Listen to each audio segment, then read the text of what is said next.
Did you know most Indian travelers will not travel more than 3 countries in their lifetime? Remove Singapore, UAE, and Thailand, and the statement becomes most Indian travelers don't travel abroad. Hi, I'm Tarang, and this is my first take at being a travel advisor. Am I excited? Absolutely. Am I nervous? Even more. International travel is booming from India.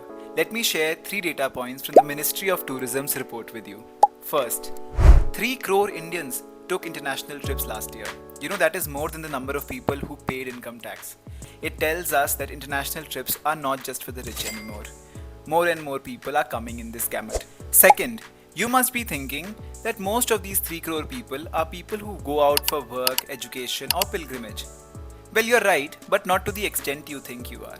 40% of these 3 crore people, that is 1.2 crore people, took trips just for leisure, just to live life. Third, you would think now most of these 1.2 crore people who took leisure trips would be going to Dubai, Oman, Saudi, or to Singapore, Thailand, Malaysia. Well, you're right, but not to the extent you think. 40% of these travelers chose the Africas, the Americas, the Australasias of the world to explore and have a leisure trip. I have myself traveled to 35 countries so far and have helped dozens of friends make epic itineraries around the world. This channel is about helping people who want to go beyond the set menu of destinations. I'll share practical, affordable, and vegetarian friendly itineraries from countries beyond the ordinary. You must be thinking, why do I need a travel advisor in 2025? The internet has so much information, bookings are secure, AI is free. Let me give you 3. First, the internet has way too much information. TLDR, you might enjoy the process of reading through the blogs, watching those videos, but will you actually know what to do with it? Second, though bookings are free, you can book everything individually, but can internet stitch all of them together in a curated day-to-day itinerary for you? I don't think so. Third, AI is designed to give you a correct answer, not a curated answer for you. So that the answer might be relevant for somebody else, but is it relevant again for you? This is where I come in. First, I'll tell you what not to do. The internet can glamorize anything, even the park behind your house. It can tell you to spend the whole day there, but would you want to do that? For somebody who's not been abroad, a city like Bangkok can feel the most disciplined, futuristic, modern city, but not to somebody who's been to Singapore or Tokyo. So we as travelers are evolving beings. I will give itinerary basis the stage and expectation that you as a traveler are at. Second, I'll tell you what more to do. A regular travel agent or an itinerary of a website will take 5 destinations and place it on your 5-day itinerary. It will definitely include the Burj Khalifa in Dubai or the Eiffel Tower in Paris, and you will think they've done a great job. Double click on the itinerary and you will realize that they have placed a 3-hour activity as your day's plan. What you end up doing is having a lot of free time which you while away or end up spending more on activities you had not budgeted for. And third, more is less. The way foreigners travel is very different from how we do. They spend weeks on the same island. They go for 1 or 2 month trips at a stretch. But unfortunately for us, we have to resume back work or return to our dependents back home.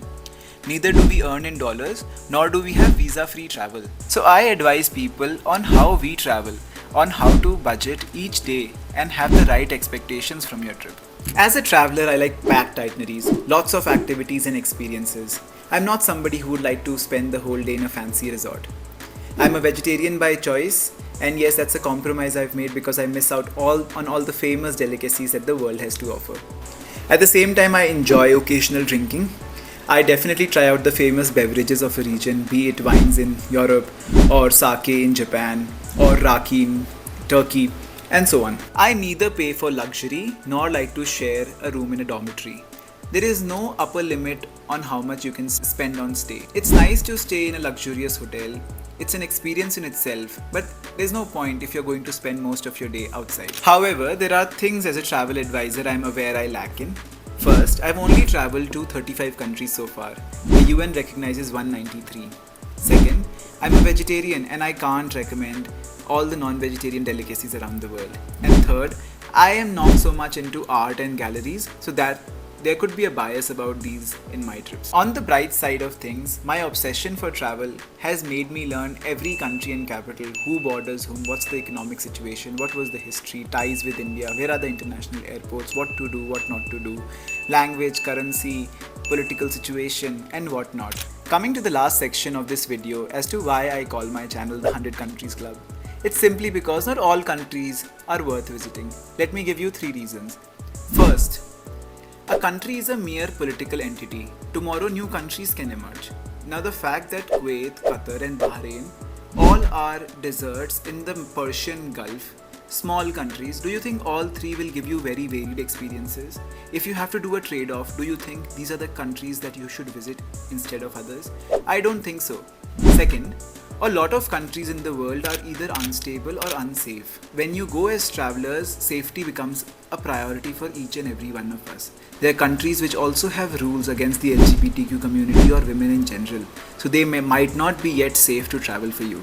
Third, you might say, why 100? Do you need to visit that many countries? I would say, why scratch the surface when the whole world is at your feet? I would have ideally wanted to visit some 130 countries, but yeah, 100 has a better ring to it.